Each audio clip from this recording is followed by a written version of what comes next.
Hello guys, good morning to all of you. BCom semester 5 મિત્રો, આપણે આપણા stock exchange term સાથે continue હતા. આપણો યુનિટ 4 ચાલી રહ્યો છે.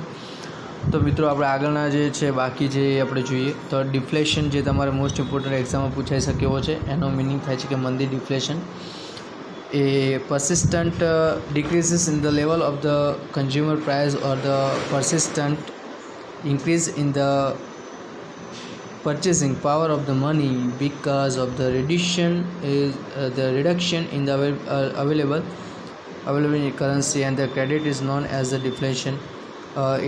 Economics deflation is a decrease in the general price level of the goods and the service, and deflation occurs when the inflation rate falls below 0% negativity. Inflation reduce the real value of the money over time, and the conversely deflation the increases the real value of money, the currency of the national or the original economy. This allow one to buy more goods with the same amount of the money over time, and economists generally believe that the deflation is a problem in the modern economy because it increases the real value of the debts, and may aggravate recession and lead to the deflationary spiral. Historically, not all the episodes of the deflations correspond with the period of poor economic growth. Deflation occurred in the US during the most of the 19th century. This deflation was caused by the technological progress that created significant economic growth. Right? તો મંદીની જે વાત કરીએ તો બજાર આધારિત અર્થતંત્રમાં જે અવારનવાર ફુગાવો જે જોવા મળે છે, બરાબર, અથવા તો મંદીની એક સ્થિતિનું સર્જન થતું જે જોવા મળે છે, અને ફુગાવો અને મંદી એકબીજાની એક તરફ વિપરીત સ્થિતિ સૂચવે છે. 1929માં વિશ્વવ્યાપી મોટી મંદી અસ્તિત્વમાં આવી. ત્યારબાદ સરકારની સજાગ આર્થિક નીતિઓનું લીધે આવી વૈશ્વિક મંદી આવી, અને મંદી ફુગાવાની વિરુદ્ધ સ્થિતિ સૂચવે છે. ફુગાવામાં જે ભાવ વધારાની પ્રક્રિયા જન્મે છે, જ્યારે મંદીમાં ભાવ એ ઘટવાની પ્રક્રિયા કામ કરે છે. સામાન્ય રીતે અર્થવ્યવસ્થામાં તે જે દરેક વસ્તુ જે છે સેવામાં ઉત્પાદન વધે તેના કરતાં નાણાંનો પુરવઠો ઓછી ઝડપે વધવાથી એક ખરીદ શક્તિ જે છે ઓછી ઝડપથી વધે તો મંદી અસ્તિત્વમાં આવે છે. બીજા શબ્દોમાં, જ્યારે સમાજમાં આવક વૃદ્ધિના દરની સરખામણીમાં વસ્તુ સેવાના ઉત્પાદનના વૃદ્ધિનો દર વધુ હોય ત્યારે માંગ અભાવે જે ભાવ સપાટી ઘટાડાની પ્રક્રિયા શરૂ થઈ મંદીનું સર્જન થાય છે.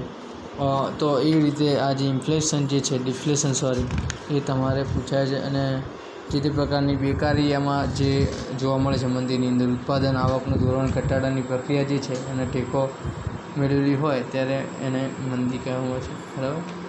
પ્રોફેસર ક્રાઉથરના મતે મંદી શું છે? કે મંદી એવી સ્થિતિ છે કે જેમાં ભાવ સપાટી ઘટે છે અને નાણાંનું મૂલ્ય વધે છે.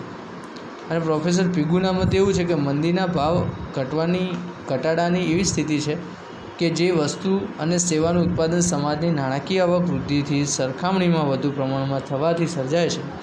અને આ વ્યાખ્યાના પ્રમાણે એ સ્થિતિ એક જે છે ઘટાડાની, એ દરેક સ્થિતિ એ મંદી નથી એમ કહે છે. ઉત્પાદનની કક્ષા જે છે સ્થિર હોય તો નાણાકીય આવક ઘટતી હોય છે. ઉત્પાદનનું પ્રમાણ વધે તો નાણાકીય આવક સ્થિર હોય છે, અને ઉત્પાદનનું પ્રમાણ વધે પણ નાણાકીય આવક ઘટે છે. બરાબર. નિફ્ટી, એના પછી નિફ્ટી જોઈએ. નિફ્ટી શું છે? તો નાણાં બજારમાં શેર બજારનું જે ભાવાંક જે છે ઇન્ડેક્સ, એ આમાં અગત્યનો ગણાય. નિફ્ટી પોઈન્ટ આપણે જે કહીએ છીએ, જે સેન્સેક્સ પોઈન્ટ આવે તે નિફ્ટી પોઈન્ટ પણ આવે છે. Nifty is a very common terms of the share markets. Indian index of the NSE, means National Stock Exchange, is known as the Nifty, as comprises of the 50 shares or the stocks or the corporation. That's why it is sometimes known as the Nifty 50. Nifty is an indicator of all major companies of NSE. Nifty 50 is used for a variety of the purpose, and such as index funds, index based the derivatives, and benchmarking funds, the portfolio the professionally maintains for the derivative tradings. It is an index accounting totals 21 sector of the economy. Nifty 50 has got a good reputation in the bull markets 1970s. Nifty is basically based on top 50 companies profit, and Nifty 50 is based upon the solid economic research too, right? મિત્રો આ જે છે Nifty એ શેરબજારનો ભાવાંક અગત્યનો ગણવામાં આવે છે. શેરબજાર દ્વારા સમગ્ર બજારનું પ્રતિનિધિત્વ ધરાવતા શેરને ધ્યાનમાં લઈને કરવામાં આવે છે. બજારની હિલચાલ જાણવા માટે કોઈપણ એક નક્કી કરેલા ક્ષેત્રમાં થઈ રહેલા ફેરફારની મોજણી કરવામાં આવે છે. ભારતમાં NSE ક્રિસિલ દ્વારા નિર્માણ થયેલ Indian index services and products limited એ એક જ એવી સંસ્થા છે કે જે શેર સ્ટોક ઇન્ડેક્સની સેવા પૂરી પાડે છે. અમેરિકાની સ્ટાન્ડર્ડ અને પુઅર સાથે ટેકનિકલ ભાગીદારી દ્વારા NSE ઇન્ડેક્સ સ્ટોકની વૈજ્ઞાનિક રીતે તારવણી કરે છે. S&P CNX the industry index CNX index લોકપ્રિય ઇન્ડેક્સો છે. LLSLમાં 80 કરતાં પણ વધારે ઇન્ડેક્સ પણ દેખરેખ રાખવામાં આવે છે. ઇન્ડેક્સને નિયમિત રીતે સમાંતર રીતે અદ્યતન બનાવવામાં આવે છે. આગળ જોઈએ તો કે નિફ્ટી જે છે રાઈટ, તો નિફ્ટીના શેર સ્ટોકની કુલ જે સોદાઓની કિંમત જે NSEના સોદાઓની કિંમતના 70% છે. આ આંકડો એક બજારની કુલ મૂડીના 60% જેટલો થાય છે. 5 મિલિયનના પોર્ટફોલિયો જે હોય છે સાઇઝની ઇમ્પેક્ટ કિંમત 0.20 છે, અને ડેરિવેટિવ ટ્રેડિંગ માટે એ આદર્શ ભાવાંક સમાન જે છે, બરાબર. નિફ્ટી પર આધારિત એક ફ્યુચર્સ કોન્ટ્રાક્ટ્સ સિંગાપુરના ડેરિવેન્ડીઝ એક્સચેન્જમાં શરૂ કરવામાં આવ્યા છે, અને નિફ્ટી એ એક એવો ભારતીય સૂચકાંક છે, બરાબર, કે જેનો વિદેશી એક્સચેન્જમાં પણ સ્વીકાર કરવામાં આવ્યો જોવા મળે છે, બરાબર. એના પછીનું જે છે એ છે બલ્ક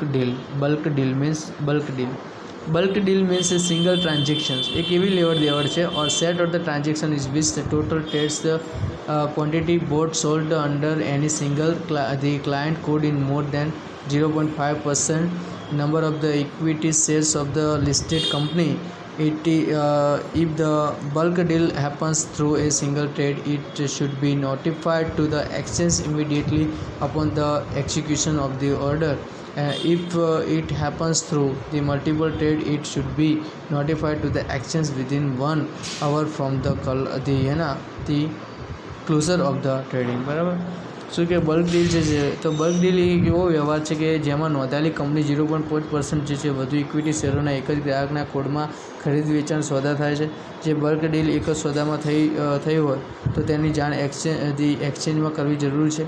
તે અંગે કયો કોડ, તેની બધી જ વિગતો જણાવવી જરૂરી છે, અને એ આવી બલ્ક ડીલ અલગ અલગ સોદામાં દ્વારા થઈ હોય તો તે જાણ ટ્રેડિંગ સમય પૂરો થાય પછી એક જ કલાકમાં કરવાની રહે છે, બરાબર. બૂમ જોઈએ, બૂમ two progress groom or they flourish vigorously and business is the booming since we enlarge the source, બરાબર. બૂમ મીન્સ તેજી. જ્યારે ઊંચા વલણના પરિણામે બજારમાં ઉત્તેજક સોદાઓ થાય છે ત્યારે બજારમાં તેજી આવે છે એમ કહેવામાં આવે છે, બરાબર. શોર્ટ કવરિંગ છે એ તમારે પૂછાતું એવું ઓછું પૂછાતું. એના પછી આપણે વાત કરીશું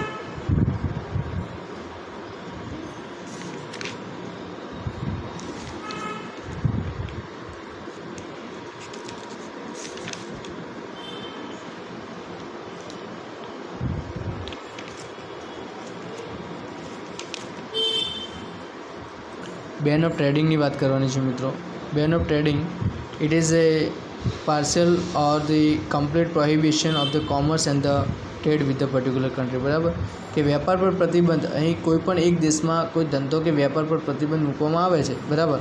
તે અંગે ધારાકીય જે છે કાયદો જે છે, બરાબર, એનો અમલ કરવામાં આવે છે, જોગવાઈઓનું પાલન કરવામાં આવે છે, બરાબર. તો આ થઈ બેન ટ્રેડિંગ. એના પછી જે છે, બરાબર, એ છે રિપ્લેસમેન્ટ બાઇંગ. રિપ્લેસમેન્ટ બાઇંગ એક એવો સ્ટોક એક્સચેન્જ ટર્મ જે છે, બરાબર, કે શેરની ફેરબદલી માટે જે છે. Year the replacement buying the means the investment strategy that the attempts to mining the return of the certain assets or the group of the assets by using the combinations of the different the derivatives and rather than buying individual shares in the market, and traders will attempt to profit from the leverage found in the option at a future because they can provide the same type of the exposure to the underlying assets for lower cost than if the traders and were to buy and the underlying assets. બરાબર, એટલે કે અહીંયા શેરની ફેરબદલી ખરીદીમાં share ફેરબદલી સ્ટ્રેટેજીનો ઉપયોગ કરવામાં આવે છે.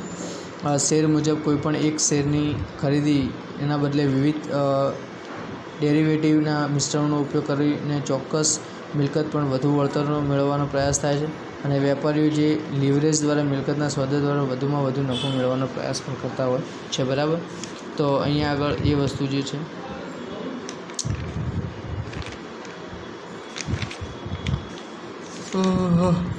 એના પછી તમારે મોસ્ટ ઇમ્પોર્ટન્ટ જો એક્ઝામમાં પૂછાય એવું હોય છે તો બિયર મીન્સ મંદીવાળા, અને સર્કિટ ફિલ્ટર એ ઓછું પૂછાય છે, એની આપણે વાત નહીં કરીએ મિત્રો. જો કે જોઈ લઈએ શું છે circuit filter. Circuit filter are the price band imposed by the Securities and the Exchange Board of India, means SCBI, to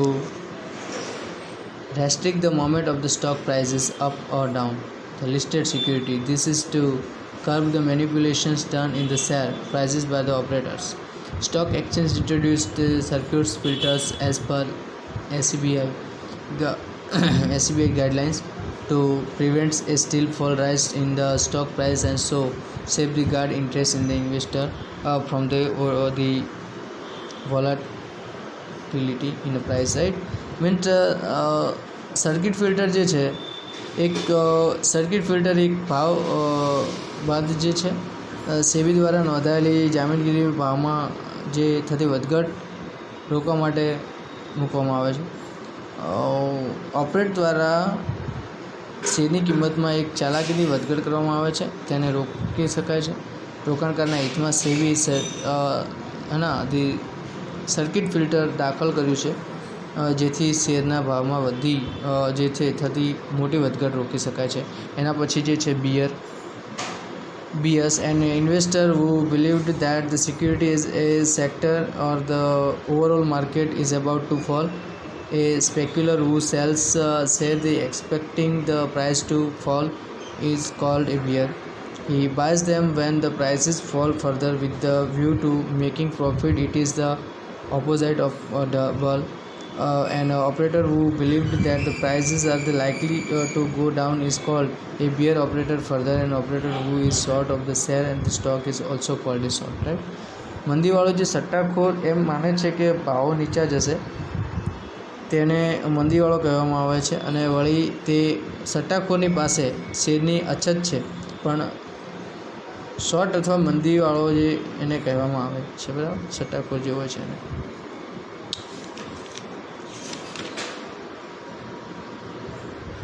એના પછી મિત્રો આપણે જોઈશું બલ તમારે પૂછાય છે. Bull, an investor who believed that the particular security sector or the overall market is about to rise. A bull is a speculator who deals in with the expectations that the price of the share will go up. He buys share at low prices with the intention of the selling them at an increased price before payday, and it is the opposite of the bear. An operator who believed that the price is bound to go up only a holder of the share or the securities and become a bull. Such a holder and share can become a bull, right? કે તેજીવાળો જે છે એ ભાવ વધશે તેની આશા એક સટ્ટાખોર share ખરીદશે અને તેને તેજીવાળો કહેવામાં આવે છે, જેથી પાસે શેરો કે જામીનગીરીઓ જે છે એ સટ્ટાખોર તેજીવાળો બની શકે છે. બરાબર, તો મિત્રો અહીંયા આગળ પછી સસ્ટેન લોડિંગ જે છે એ તમારે પૂછાયું છે. Put more stress on the share and the continuous process of the share loading means ભાર લાદવો, કે શેર ઉપર સેબી દ્વારા સતત ભાર લાદવામાં આવે છે, એટલું સિમ્પલ જે છે, રાઈટ.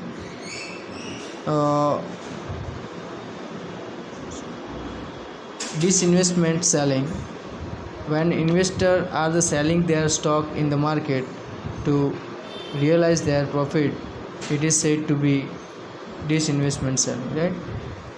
નફા માટે વેચાણ કે પોતાનો નફો મેળવવાને માટે એક મૂડીરોકાણોની બજારમાં તેમના એ શેરનું વેચાણ કરે છે અને નફા માટે વેચાણની પ્રક્રિયા એ કહેવામાં આવે છે. બરાબર.